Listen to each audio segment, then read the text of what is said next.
3 Mac 2019, saya Mior Abdul Malik Rayani bersiaran bersama rakan penyampai. Saya Nurliza Muhammad Zain, teruskan bersama kami dalam Buletin Utama.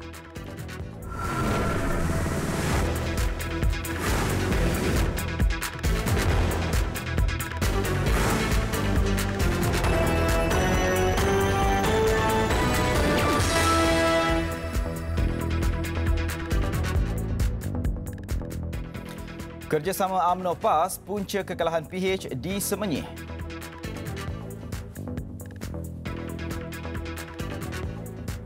Pendedahan Raja Petra berhubung isu projek terowong dasar laut di Pulau Pinang satu penipuan.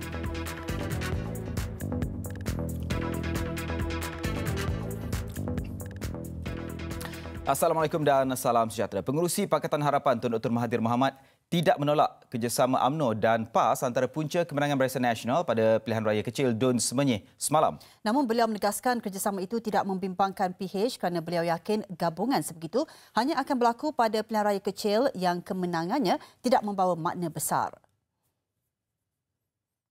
Ya, mereka boleh kerjasama dalam pilihan raya kecil. Kerana menang kalah tak penting.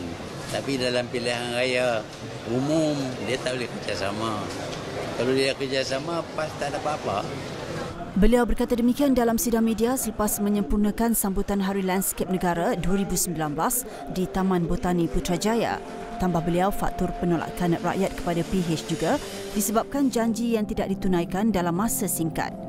Tun Dr. Mahathir berkata pihaknya akan segera melakukan postmortem bagi mengenal pasti punca sebenar kegagalan PH mempertahankan kerusi Dun Semenyih.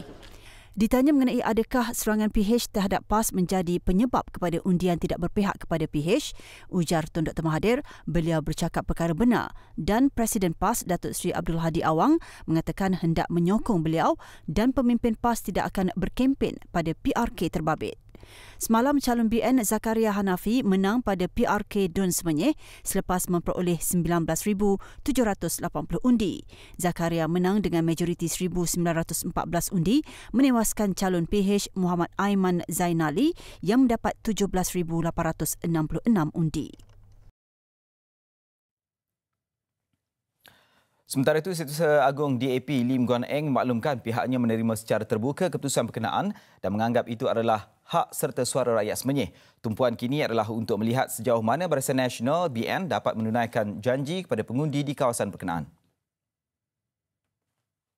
Menerima keputusan daripada rakyat, memang ini adalah hak dan suara rakyat dan ekspektasinya ialah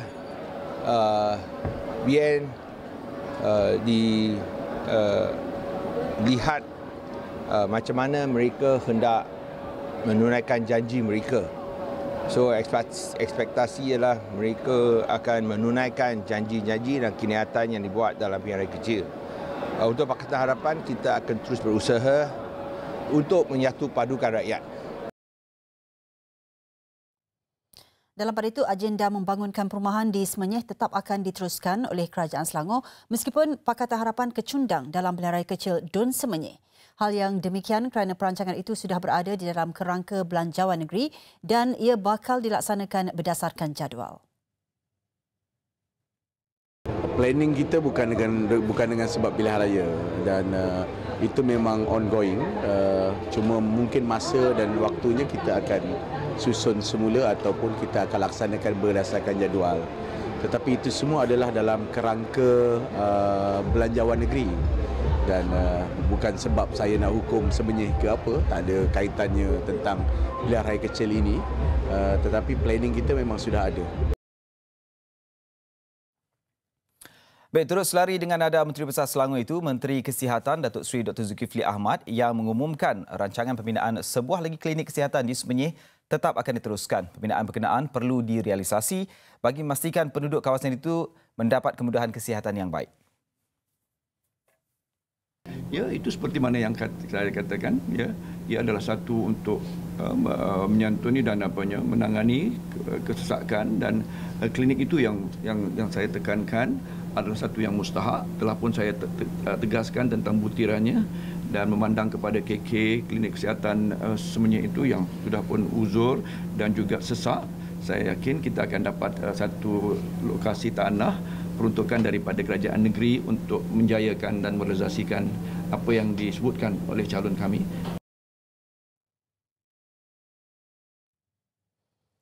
Pakatan Harapan perlu bekerja keras untuk memastikan rakyat terus bersama parti itu, terutama selepas kekalahan di Semenyih semalam.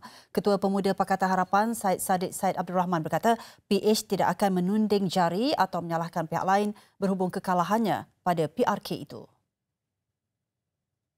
Sekarang bukan masa untuk kita tunding jari masalah sendiri. Saya rasa dalam bab ni saya kata kita semua perlu bermuhasabah. Semua ada peranan untuk dimainkan. Semua boleh perbaiki, termasuk diri saya, termasuk Armada, termasuk Pemuda Harapan.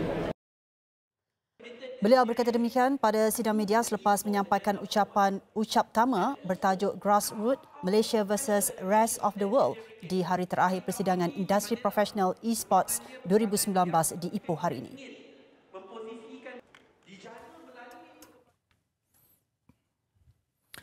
Timbalan Perdana Menteri menyeru rakyat agar bersabar sementara Kerajaan Pakatan Harapan berusaha sedaya upaya menunaikan harapan besar dituntut rakyat selepas menang pilihan raya umum ke-14. Selepas kekurangan dana akibat hutang melampau, kerajaan juga memerlukan masa untuk memperbaiki kelemahan sistem pentadbiran diwarisi lebih 60 tahun ke arah Malaysia baru. Ada kelemahan, memang saya akui. Ada kelemahan. Tak ada perfect. Tak ada. Saya akui. Saya sendiri pun akui. Sebab kabinet semua baru. Yang tinggal Tun Dr. Mahathir je dengan Tan Sri Muhyiddin Yassin. Sikit dengan Lim Guan Eng dan Datuk Sri Azmin. Hak tu ada admin. Hak lain. Jadi ini saya hari ini kan. Reporters ada please report responsibly. I'm very frank. Saya bukan nak buatkan supaya berikan satu gambaran, excuses, defensive. No. We have to be realistic. Kita mesti tengok reality. Beliau berkata demikian dalam ucapannya ketika menghadiri program santai sepetang bersama penduduk Permatan Pauh di Pulau Pinang petang tadi. Bagaimanapun, jaminan diberikan bahawa kerajaan sedang melakukan segala usaha untuk menyelesaikan masalah dihadapi rakyat. Tumpuan utama kos sara hidup tinggi dan harga barang keperluan asas semakin melonjak.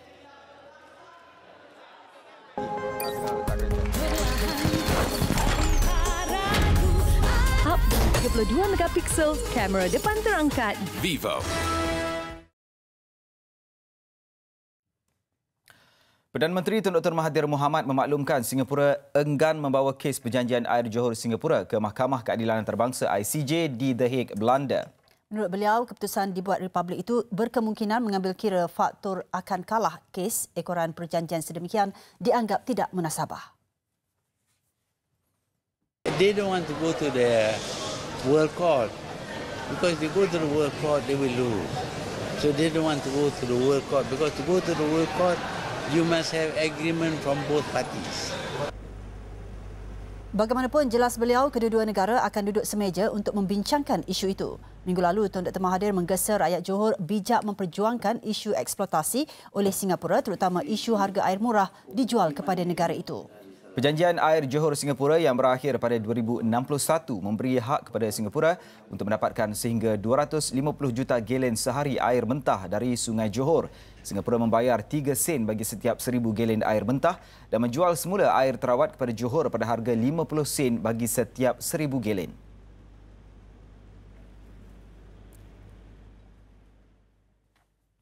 Menteri Kewangan Lim Guan Eng menyifatkan pendedahan dibuat pengendali blog Malaysia Today, Raja Petra Kamarudin berhubung isu projek terowong dasar laut di Pulau Pinang adalah satu penipuan.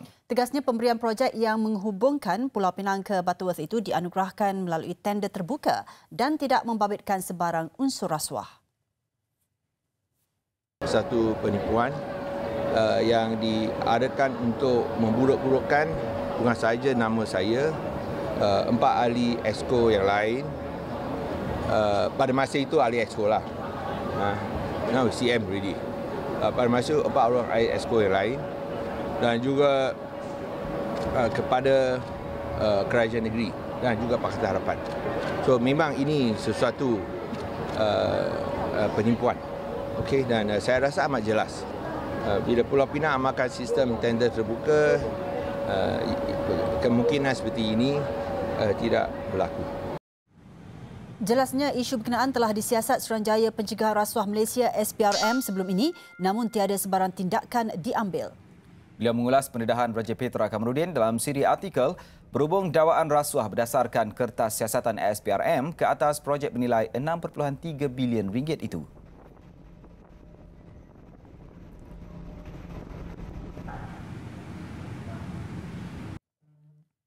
Bertemu kembali. Kerajaan telah menjelaskan bayaran faedah 200 juta ringgit kepada kontraktor utama projek Laluan Rel Pantai Timur ECRL. Perdana Menteri Tun Dr. Mahathir Mohamad memaklumkan bayaran faedah terhadap hutang 55 bilion ringgit itu dibuat kepada China Communication Construction Company CCCC. Duit yang kita ada yang sepatutnya kita guna untuk rakyat terpaksa diguna untuk bayar hutang. Baru ini kita bayar cuma faedah saja.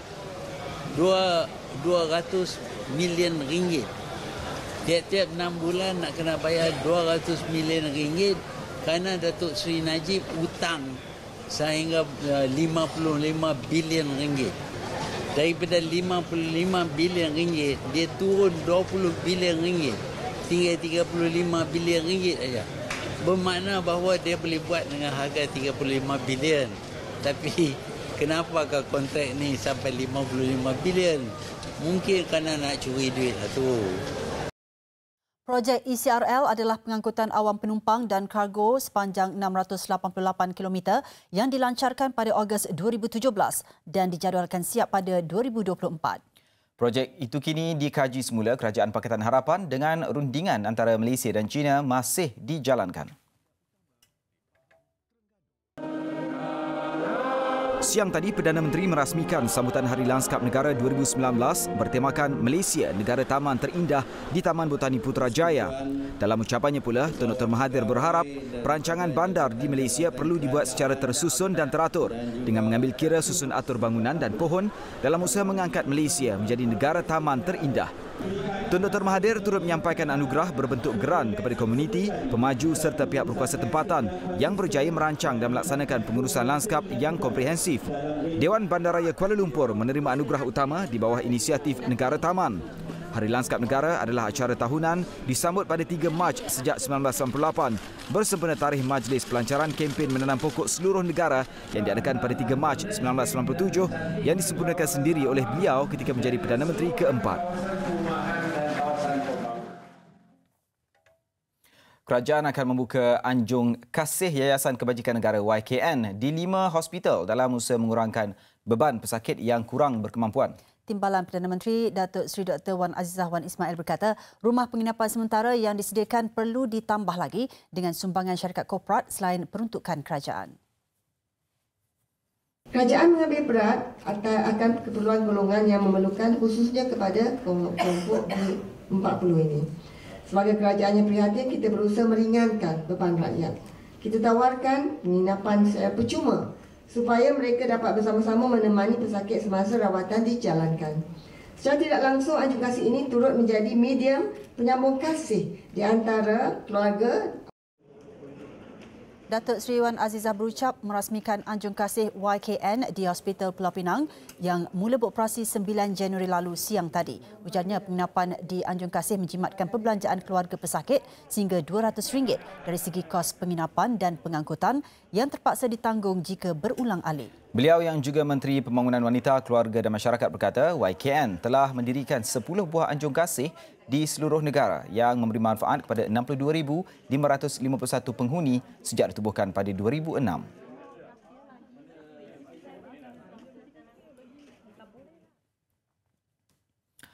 Kita ke perkembangan situasi wabak difteria di Johor. Sehingga semalam, Ketua Pengarah Kesihatan Datuk Dr. Nur Hisham Abdullah memaklumkan hanya 3 kes disahkan difteria selepas kes kematian seorang kanak-kanak lelaki berusia 2 tahun 1 bulan pada 21 Februari lalu.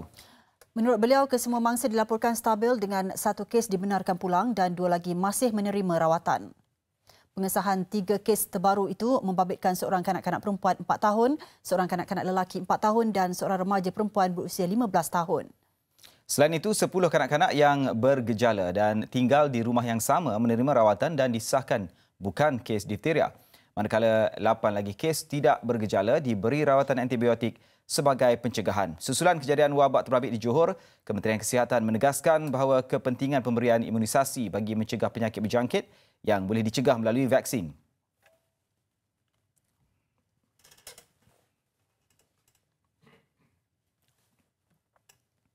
Kementerian Pendidikan membatalkan keputusan kerajaan terdahulu menukar institusi pendidikan guru IPG kampus Kota Baru di Pengkalan Cepa, Kelantan kepada College Vocational.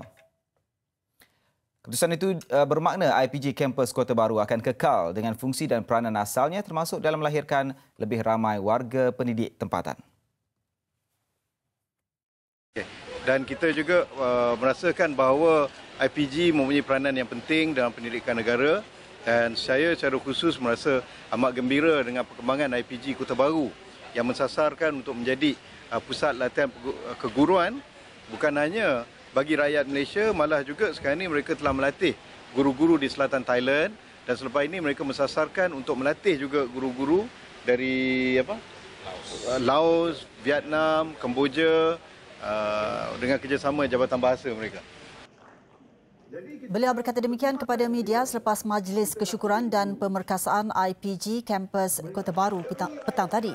Ketika ini, IPG Kampus Kota Baru menyediakan latihan dan kursus singkat Bahasa Melayu, Inggeris, Arab, Matematik dan Sains kepada 30 guru di kawasan Munduk, Sungai Golok, Thailand.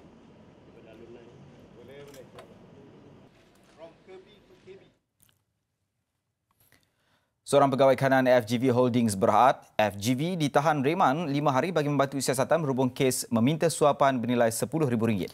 Reman terhadap suspek dibenarkan bermula hari ini sehingga Khamis. Suspek tiba di Ibu Pejabat Polis Daerah Dan Wangi jam 11.15 pagi dengan diiringi beberapa pegawai SPRM.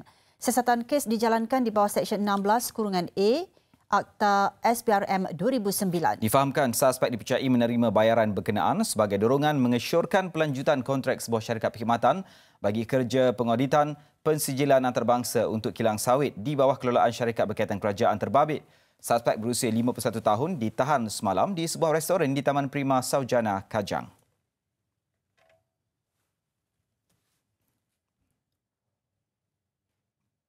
Bekas pengerusi MIC Rasah Datuk GM Kanan maut selepas kenderaan dipandunya terbabas lalu melanggar sebatang pokok berdekatan Pasar Rasah Jaya, Seremban. Mangsa 79 tahun memandu MyV maut di tempat kejadian. Menurut Pengarah Jabatan Bomba dan Penyelamat Negeri Sembilan, Nur Azam Khamis, pihaknya menerima panggilan jam 12.06 tengah hari tadi.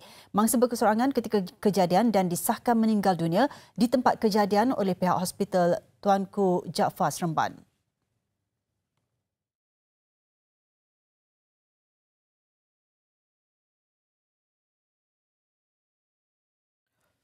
Dua pekerja Invoke Malaysia ditahan polis kerana disyaki memiliki ganja seberat 75 gram tengah malam semalam.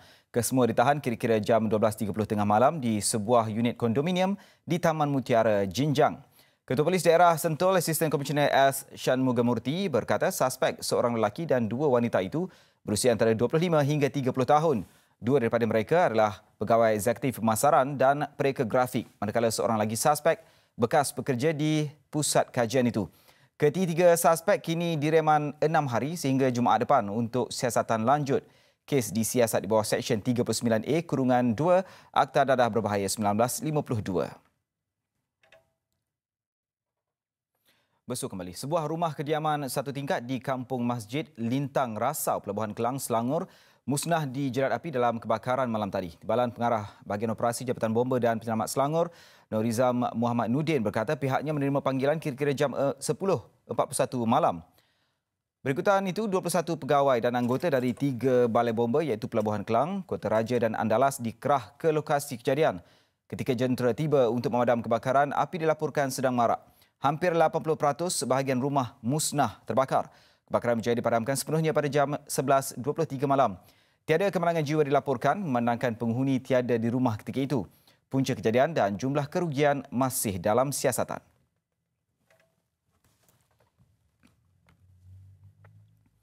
Baik, kekurangan bekalan air bersih menggugat kehidupan penduduk kampung Melangkap di daerah Kota Belud, Sabah. Air sungai yang menjadi sumber utama untuk minuman kini semakin kering akibat musim panas. Laporannya bersama Gloria James. Terletak kira-kira 70 km dari kota Kinabalu, laluan ke Kampung Melangkap masih tidak bertar. Untuk ke sumber air, saya perlu berjalan kaki kira-kira 7 km lagi. Melihat keadaan sungai ini, memang benar aduan penduduk Kampung Melangkap, air sungainya kini hampir kering. Musim kemarau berpanjangan menyebabkan penduduk di kampung ini mengalami masalah bekalan air. Manakala pada musim hujan pula, penduduk kampung berhadapan dengan air yang keruh. Masalah ini telah pun berlarutan lebih daripada 50 tahun. Apa yang penduduk kampung harapkan, pihak berwajib dapat menyediakan satu loji rawatan air untuk dijadikan sebagai sumber penyimpanan air. Untuk mengharapkan bekalan melalui air paip ibarat mustahil. Keperluan loji air bersih sangat diperlukan di Kampung Melangkap kerana pada musim hujan, air sungai akan menjadi keruh dan mengambil masa yang agak lama untuk kembali jernih. Daripada pengkonon jam kita seperti YB Arab dadot aduan hai loji lah. Loji dat untuk bekalan air bersih.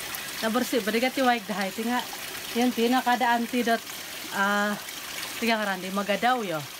Rumah sam tapi datang hara-hara dewa ingat. Antakan di rumah sam kasai tiga hari lu mabau nahom dia. Mandad padi dot liting-liting paham ainum lagi. Gloria James, Kota Belud, Sabah. Masih lagi di Sabah, kali ini Yayasan Buah Pinggang Sabah SFK merancang menganjurkan program amal bagi mengumpul dana bagi pembinaan pusat dialisis untuk kegunaan masyarakat di negeri itu. The cost of admission is very high. Now it's 60 to 65,000 each. For the time being kita cadangkan 5 mesin saja dulu. Dicadangkan di sini di Datuk James ni. I think penorma boleh highlightkan nanti. Menurut Datuk Sri Lajim, pusat dialisis yang mahu dibina itu dijangka memerlukan dana RM400,000 bagi pembelian 5 mesin dialisis untuk kegunaan sehingga 15 pesakit buah pinggang sehari. Untuk itu, SFK akan menganjurkan beberapa program, antaranya Majlis Makan Malam Amal. Pusat itu dijangka memberikan perkhidmatan percuma kepada pesakit kurang berkemampuan dan kos minimal kepada pesakit lain.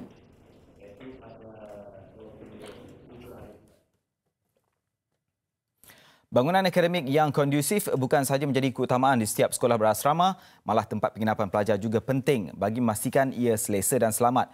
Menyedari hakikat itu, Petronas menerusi Tanggungjawab Sosial Korporat CSR telah memilih untuk menaja pembinaan bangunan asrama harian luar bandar sejak setahun lalu bagi Sekolah Kebangsaan Orang Kaya Muda Pakri Paluh di Daro, Sarawak. Dan untuk perkembangan projek itu, kita ikuti tinjauan Kadir Edison. Sekolah Kebangsaan Orang Kaya Muda Pakri Paluh ini hanya boleh diakses menerusi jalan air di Sibu atau Pekan Tanjung Manis. Walaupun ia mempunyai bangunan akademik yang kondusif, namun bangunan asrama pelajarnya sebelum ini didapati usang dan berusia lebih 30 tahun. Menerusi kerjasama dengan Kerajaan Negeri Sarawak serta Jabatan Pendidikan Negeri, projek pembinaan bangunan asrama harian luar bandar ini mula dibina sejak Februari 2018 dengan kos RM2.8 juta. Kerja pembinaannya kini telah meliputi 53% dan dijangka siap Ogos depan. Selain mampu menempatkan 120 orang pelajar, bangunan asrama ini akan dilengkapi dengan ruangan lebih besar, kemudahan dewan makan, surau serta pejabat pengurusan. Kelengkapan tilam dan bantal itu memang ada, tapi tidak boleh diletakkan lagi, tidak mencukupi lagi untuk itu. Jadi mereka terpaksa berkongsi semasa dalam asrama sebab kita tak boleh letak tilam tambahan lagi sebab dah terlalu padat lah. Itu yang masalahnya lah. Mungkin dengan pembinaan asrama yang baru, dia mungkin pelajar lebih selesa lah selepas ini. Projek sama turut ditaja Petronas di sekolah lain termasuk di Sabah. Semuanya bagi menyuntik semangat pelajar untuk menimba ilmu dan menyediakan prasarana pendidikan berkualiti kepada penduduk di luar bandar.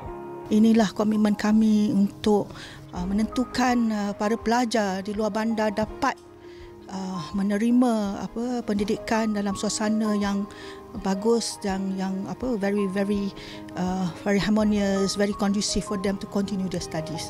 So this is the 4 projects that we are doing today, and we hope to make it good for the students, for the parents, for the teachers, and importantly, at the end of the day, for the communities, rural, the people of Sabah and Sarawak. Dengan siapnya asrama harian luar bandar di Sekolah Kebangsaan Orang Kaya Muda Pakri pada Ogos nanti, ia akan memberikan keselesaan kepada pelajarnya.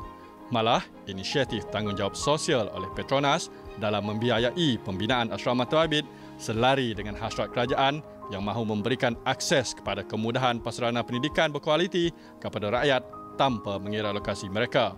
Kadir Edison, Rangkaian Televisyen Media Prima.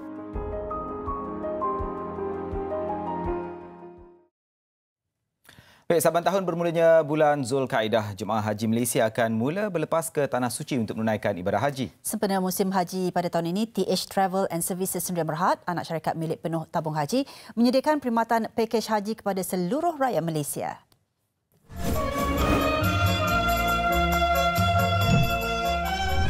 TH Travel and Services Sdn Bhd telah mengendalikan perkhidmatan pakej haji bermula dari tahun 1985 lagi dan berpengalaman luas dalam urusan mengendalikan jemaah haji. Untuk umat Islam di tanah air, ini adalah tahun kali ke-34.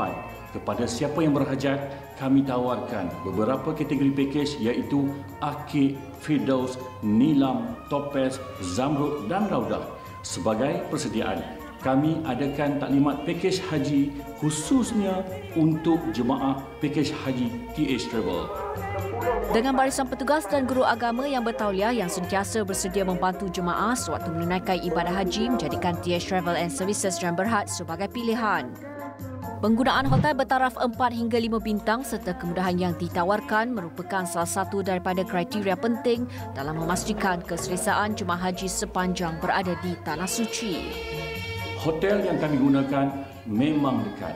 Makanan pula, makan secara buffet dan masakan Melayu. Tukar masak kami bawakan khas dari Malaysia. Untuk kemudahan para jemaah, kami sediakan kaunter pengeluaran wang, kaunter bayaran dam, klinik kesihatan bagi jemaah yang memerlukan. Kebajikan para jemaah sentiasa kami jaga sepanjang jemaah berada di Tanah Suci. Kami sediakan petugas 24 jam dan sedia membantu. Pakej haji yang disediakan oleh TH Travel and Services Sdn Bhd adalah amat kompetitif dan bersesuaian mengikut pelbagai kategori dan perkhidmatan yang diterima. Kemuncak musim haji dari 8 Zulhijjah hingga 14 Zulhijjah, bas sewa khas disediakan untuk perjalanan Mekah, Arafah, Muzdalifah, Mina dan Mekah pastinya memberi keselesaan kepada jemaah TH Travel. Dalam erti kata lain, semuanya telah disusun rapi. Apa tunggu lagi? Daftarlah segera, tempat adalah terhad. Jangan terlambat, biasanya masuk Ramadan dah penuh.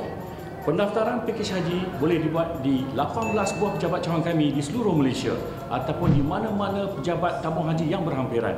Semoga semua mendapat haji yang mabrur. Ingat haji, ingat TH Travel, kualiti yang tiada tandingan. لبيك اللهم لبيك لبيك لا شريك لك لبيك.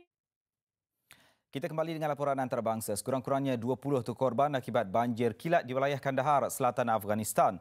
Pejabat Pertubuhan Bangsa-Bangsa Bersatu untuk Penyelarasan Hal Ehwal Kemanusiaan berkata sekurang-kurangnya 10 orang termasuk kanak-kanak masih hilang.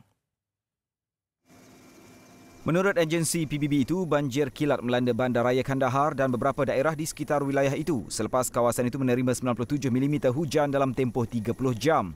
Kira-kira 2,000 kediaman musnah dan puluhan kenderaan mengalami kerosakan akibat ditenggelami air. Kerosakan teruk juga dilaporkan berlaku pada infrastruktur awam. Timbalan Gubernur Kandahar, Abdul Hanan Monib berkata banjir itu adalah yang paling teruk dialami sejak 7 tahun lalu. Kebanyakan penduduk nomad yang hidup dalam khemah dikuatiri dihanyutkan arus deras bersama ternakan mereka. Pasukan tentera berjaya menyelamatkan 400 keluarga sejak banjir bermula lewat malam Jumaat. Operasi menyelamat juga terjejas akibat hujan lebat. Sekumpulan wanita dan kanak-kanak puak Yazidi dibebaskan selepas lebih 4 tahun menjadi tahanan kumpulan militan Daesh di Syria. 3 wanita dan 18 kanak-kanak yang dibebaskan itu kembali ke pangkuan keluarga di Bandar Dohak, utara Baghdad. Usaha menyelamat mereka yang diculik sejak serangan militan Daesh di Sinjar pada 3 Ogos 2014 telah dilakukan kerajaan wilayah Kurdistan. yang anggarkan 9,000 penduduk Yazidi diculik, ditembak, dipancung atau dibakar hidup-hidup oleh militan Daesh. Daripada jumlah itu, 3,000 orang masih belum diketahui nasibnya.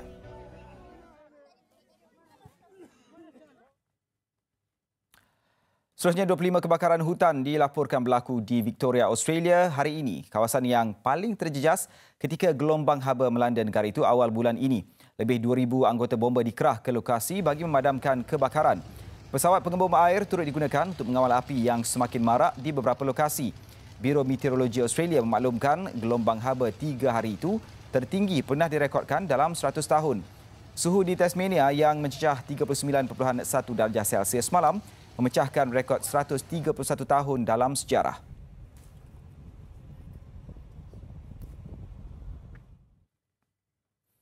Kawalan keselamatan dipertingkatkan susulan ancaman dikeluarkan kumpulan militan Al-Shabaab susulan serangan dilancarkan di Mogadishu, Somalia minggu lalu. Dalam serangan berkenaan, sekurang-kurangnya 36 terbunuh apabila pengembun bunuh diri merempuh sebuah hotel dan bangunan berdekatan dengan menaiki kenderaan.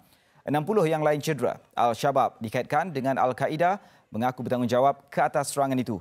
Serangan disasarkan ke atas Hotel Mekah Al-Mukarramah yang menempatkan pegawai kerajaan serta ahli perniagaan berprofil tinggi. Al-Shabaab memberi amaran beberapa serangan susulan akan dilancarkan dalam masa terdekat. Kerajaan India dalam proses membina lebih 14,000 ruang pelindungan bawah tanah di Jammu dan Kashmir berikutan ketimbangan keselamatan di sempadan India dan Pakistan. Langkah itu bagi membolehkan penduduk di kawasan berkenaan mendapatkan pelindungan segera jika berlaku pertempuran. Bekas Presiden Brazil Luiz Inácio Lula da Silva dilepaskan sementara daripada penjara Paraná, Curitiba bagi menghadiri pengkebumian cucunya yang berumur 7 tahun. Lula menjalani hukuman penjara 12 tahun kerana rasuah. Penduduk di bandar Pervouralsk, Rusia gempar apabila salji di kawasan perumahan mereka bertukar hijau.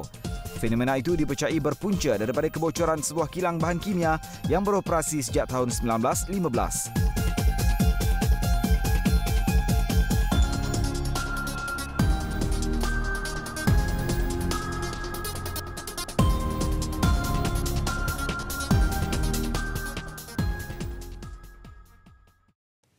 Assalamualaikum dan salam sejahtera. Hasrat Kedah untuk terus mengekori rapat pendahulu Liga JDT dihalang oleh PKNS FC apabila kelab Selangor itu berjaya membawa pulang satu mata pada pertemuan kedua-dua pasukan di Stadium Darul Aman. Keputusan tanpa jaringan Kedah PKNS itu membolehkan Pahang memintas Kedah di tangga kedua berkongsi 11 mata tetapi memiliki kelebihan jaringan. Pahang meraih 3 mata selepas menundukkan PKMP FC 3-0 di arena lawan. Satu lagi perlawanan yang berlangsung, Felda United akhirnya mencipta kemenangan pertama musim ini menewaskan PJ City FC 1-0. Beraksi di hadapan kira-kira 17,000 penyokong, tuan rumah seharusnya memperoleh tonik tambahan tetapi sebaliknya berlaku apabila dilihat bergelut mencari gol sekalipun memperoleh deretan peluang. Sebaliknya, PKNS hampir di depan mujur pemain pertahanan tuan rumah, Renan Alves, pantas menghalang percubaan Gabriel Guerra. Meskipun melancarkan serangan bertali arus diketuai pemain kelahiran Argentina, Jonathan Baumann, tetapi benteng lawan sukar ditembusi. Selepas rehat, Kedah menggandakan asakan namun terus buntu mencipta jaringan. Ketika permainan berbaki 4 minit, Kedah menerima tamparan apabila terpaksa beraksi dengan 10 pemain selepas Alves dilayangkan kad merah susulan kekasaran terhadap pemain Faizat Ghazli. Kelebihan itu begitupun gagal dimanfaatkan PKNS dan kedudukan tanpa jaringan kekal sehingga whistle penamat. Kegagalan Kedah meraih 3 mata nyata berita gembira buat Pahang. Bertandang ke Stadium Majlis Perbandaran Manjung, Pahang menampilkan kelas tersendiri menundukkan PKMP FC. Seawal minit pertama, Pahang sudah berjaya merobek gawang tuan rumah menerusi jaringan Jose Eduardo Biskov. Gol kedua pula terhasil selepas 3 minit babak kedua bermula menerusi Dixon Nwakeme yang merembat kencang menewaskan Syafiq Afifi. Bagaimanapun 3 minit selepas menghasilkan jaringan, pada minit ke-51, Nwakeme terpaksa meninggalkan padang akibat kecederaan.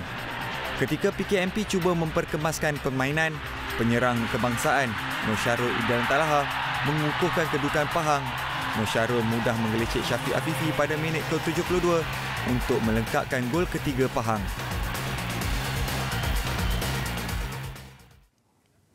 Saingan Liga Perdana pula menyaksikan Johor Darul Takzim 2 terus mengungguli carta selepas memastikan kemenangan keempat berturut-turut musim ini. Skuad Harimau Selatan itu menewaskan Kelantan untuk mengekalkan rekod kemenangan bersih sepanjang kempen Liga. Turut ceria UKM FC yang mencipta kemenangan besar ke atas Sarawak. Berlangsung di Stadium Majlis Perbandaran Pasir Gudang, tuan rumah memperoleh 1 gol dalam setiap babak permainan bermula dengan jaringan Rozaimi Abdul Rahman pada minit ke-40. Ia disusuli jaringan Muhammad Khairullah Abdul Halim untuk menambah gol kedua hanya 3 minit selepas paruh masa kedua bersambung. Walaupun kurang satu perlawanan, JDT 2 nyata unggul untuk berada di puncak Liga dengan mata maksimum. Mereka kini memiliki kelebihan 2 mata mengatasi pencabar kedua Sabah.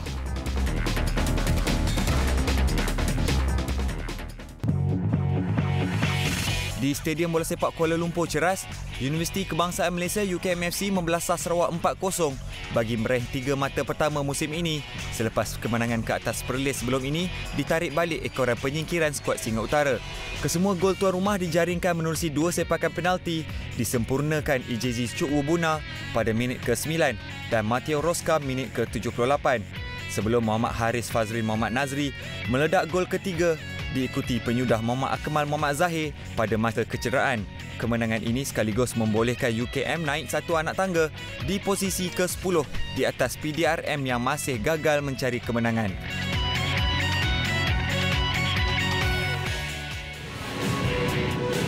Sementara itu, Felda United berlayang kunjungan PJ City FC di Stadium Tun Abdul Razak di Jengka. Kedua-dua pasukan yang menghuni tangga pertengahan Liga berusaha menyelesaikan permainan sebaik sepak mula mencari jaringan pendahuluan. Minit ke-30, tuan rumah dihadiahkan sepakan penalti selepas kekasaran yang dilakukan kepada S. Canturu. Peluang tersebut disempurnakan oleh K. Ikida untuk jaringan penting pasukan. PJ City lebih agresif selepas itu mengatur gerakan memburu jaringan penyamaan. Namun 1 demi 1 peluang yang diraih gagal menembusi gawang lawan hinggalah tamat 90 minit permainan. Keputusan 1-0 merupakan kemenangan pertama Felda United musim ini selepas 3 seri dan kalah sekali. Nasib berbeza buat PJ City yang dirundung kekalahan ketiga.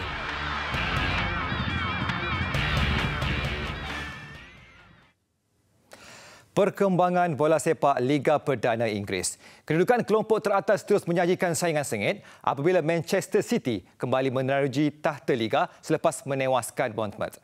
City kini mengharapkan Everton menundukkan Liverpool lewat malam nanti untuk memastikan kelebihan 1 mata selaku pendahulu Liga.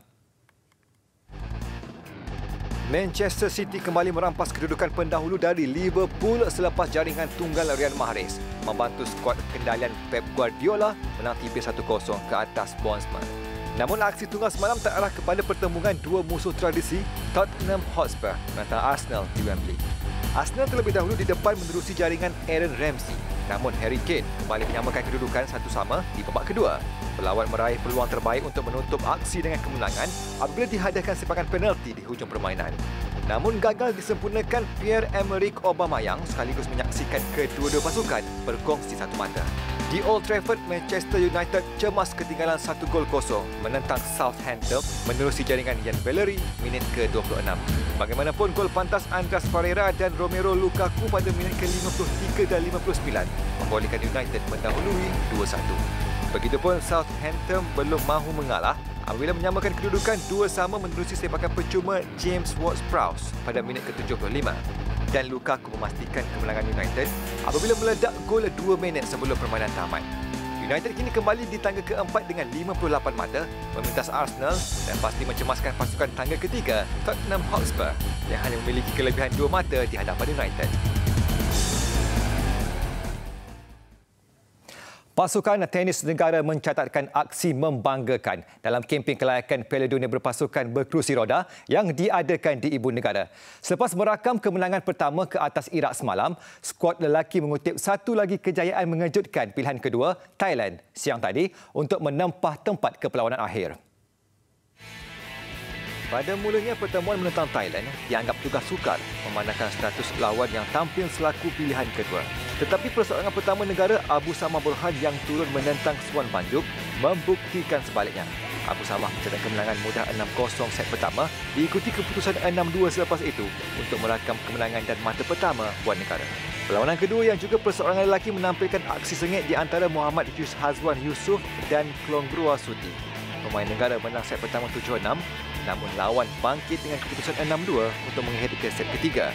Yushazwan kembali mendapat rentak terbaiknya menewaskan lawan 6-1 untuk mencatat sejarah, menumbangkan pemain ranking kalangan 30 dunia sekaligus memberikan mata kedua dan mengesahkan kemenangan Malaysia ke atas Thailand.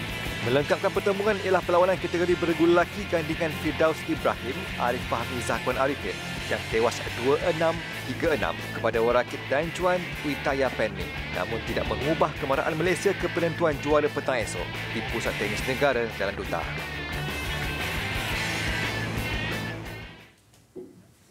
Naib juara 2 tahun lalu Asas RC berjaya menamatkan aksi kumpulan B Division Premier Liga Rugby Malaysia 2019 selaku pasukan kedua terbaik selepas cemerlang mengatasi NS Wanderers 26-24 siang tadi. Kemenangan itu membolehkan skuad bimbingan Muhammad Arsyad Ahmad mara ke pentas suku akhir menentang Sedang Angels 11 Mac nanti. Beraksi di Universiti Putra Malaysia UPM Serdang, Asas RC yang membariskan kesemua 4 pemain import diberi tentangan sengit NS Wanderers sepanjang babak pertama. Ketinggalan 5-10, Asas RC terpaksa tampil dengan permainan lebih agresif pada babak kedua dan hasilnya Asas RC berjaya memimpin permainan 12-10 selepas Hazim Fadilah Fadil berjaya melakukan try pada minit ke-47 disusuli conversion sempurna yang disudahkan Lokman Hakim Abdul Hassan. Minit ke-56, Asas RC menjarakkan kedudukan 19-10 selepas dihadahkan penalti try gara-gara pemain NS Wanderers Sufian Azhari Abdul Jalil dikesan melakukan taping. Sedar lawan masih mempunyai peluang untuk bangkit, pemain import Simai Cece Nawaka berjaya menambah 5 lagi mata buat Asas RC menerusi try dan Lokman sekali lagi cemerlang menyempurnakan conversion untuk kedudukan 26-10. Apapun ketika Asas RC berada di ambang kemenangan, NS Wanderers berjaya meraih 2 try dan 2 conversion pada minit-minit akhir permainan. Namun, kebangkitan lewat yang diharapkan lawan tidak menjadi sekaligus keputusan Asas RC 26, NS Wanderers 24 kekal sehingga tamat permainan. Pada aksi skor akhir 11 Mac nanti, Asas RC dijadual menentang Sedang Angels manakala NS Wanderers akan menentang UiTM Lions.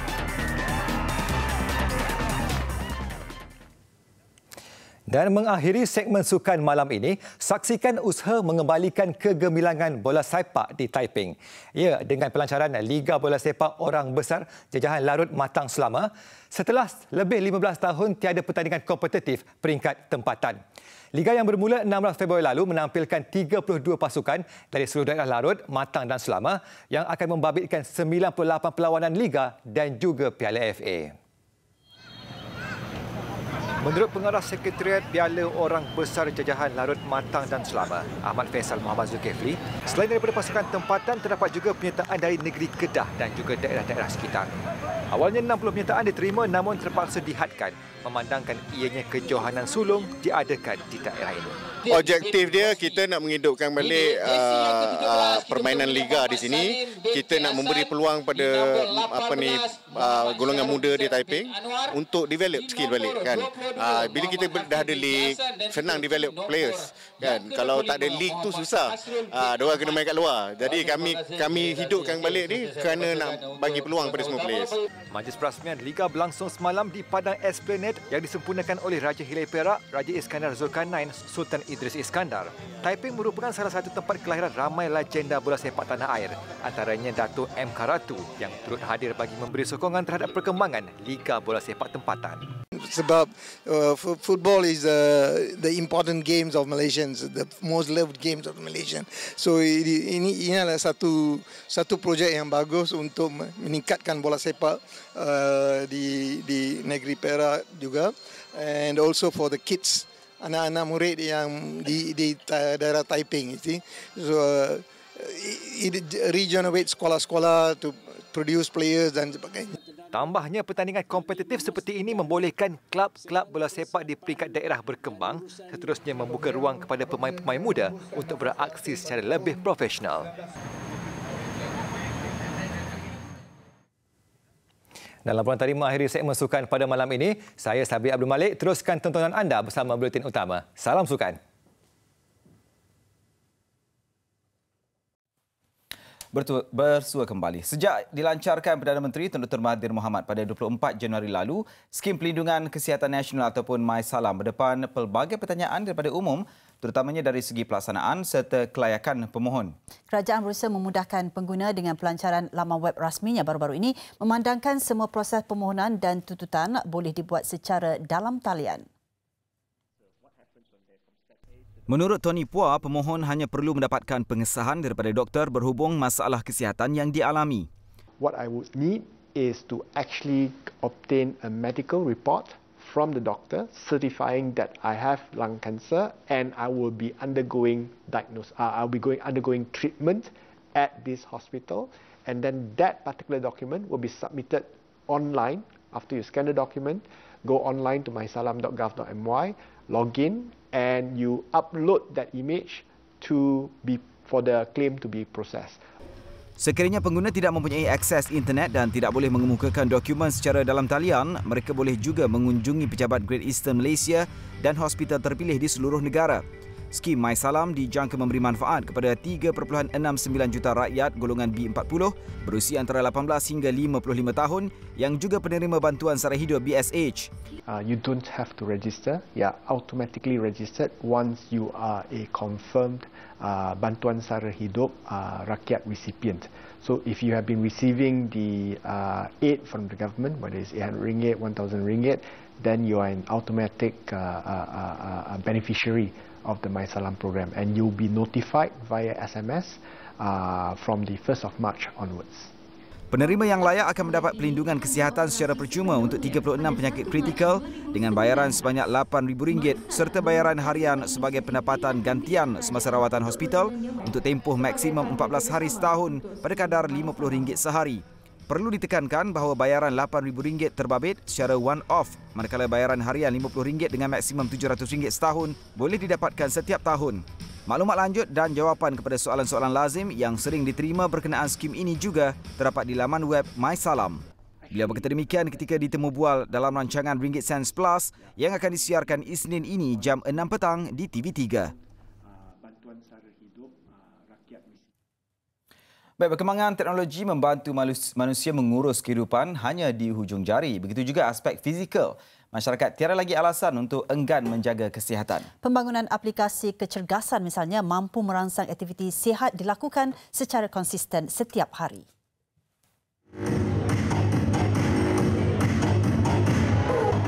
Tahun lalu, Pertubuhan Kesihatan Sedunia menyenaraikan Malaysia, negara yang mempunyai ramai penduduk obes di Asia.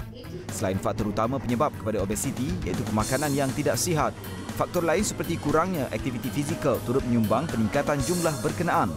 Pendekatan memantau kesihatan secara lebih mudah diperkenalkan oleh Hong Leong Assurance, antaranya penggunaan jam kecergasan yang dihubungkan bersama aplikasi di telefon pintar. 30% of people are obese and 30% of them overweight. So I feel that I think awareness to keep ourselves fit, keep ourselves in shape, keep ourselves healthier, active is very, very important. Therefore, this app HLA Fit that we have is a reminder. Jam kecergasan ini menyediakan fungsi pengesanan kadar degupan jantung berasaskan nadi pergelangan tangan dan pengguna mampu melihat sendiri gambaran kecergasan kardio mereka ketika bersenam. Gambaran kecergasan kardio pula mengikut usia pengguna dan ganjaran diberi melalui polisi berdasarkan tahap aktif seseorang itu.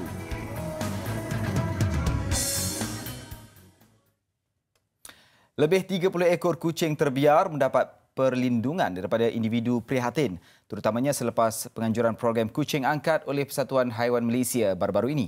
Matlamatnya, si comel menerima penjagaan dengan sempurna selepas diselamatkan.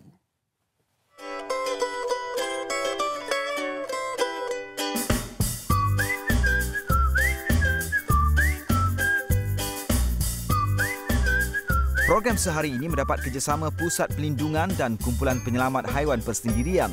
Mereka yang hadir hanya perlu membuat bayaran minimum untuk memiliki si comel dan wang berkenaan akan disalurkan ke dana persatuan. Borang soal selidik turut diisi bagi memastikan kucing yang diambil tidak dianiaya. Saya menggabungkan sebanyak independent rescuer yang ada untuk bersama-sama untuk menggerakkan kucing-kucing yang kami telah selamatkan yang dah sihat sekarang ni untuk direhome balik. Keluarga angkat kucing terbabit turut menerima voucher untuk vaksin dan pengasihan haiwan kesayangan mereka. Selalu kita nampak kucing terbiar dekat mata-mata tempat kan, tapi jalan ada dekat kadang kat pasar malam, dekat mamak sana kan. So macam sebagai pecinta kucing lah kan, bila saya tahu ada program ni, saya rasa nak datang, saya nak bela dalam 2-3 ekor kucing untuk saya jaga. Antara aktiviti lain termasuk seminar, pameran dan gerai jualan. Program turut menerima tajaan beberapa syarikat pengeluar makanan haiwan dan klinik rawatan haiwan yang menyokong program berkenaan.